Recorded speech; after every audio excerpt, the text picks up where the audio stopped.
Hello दोस्तों, मैं एक कांवर देवघर गीत सुनाने जा रही हूँ। अच्छा लगे तो कमेंट में ज़रूर बताना। नमस्कार। कांवर लेके जलवा लेके आई हो देवघर ना, आई हो देवघर ना, दर्शन करत चला, जलवा चढ़ावत चला, जलवा चढ़ावत चला।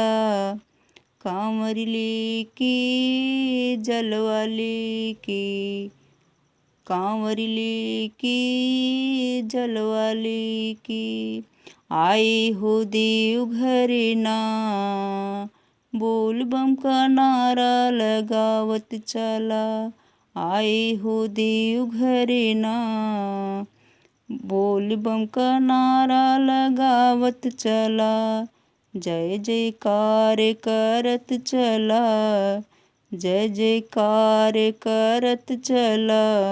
कांवर लेके जलवा लेके आए हो देवघर ना, दर्शन करत चला, आए हो देवघर ना, दर्शन करत चला।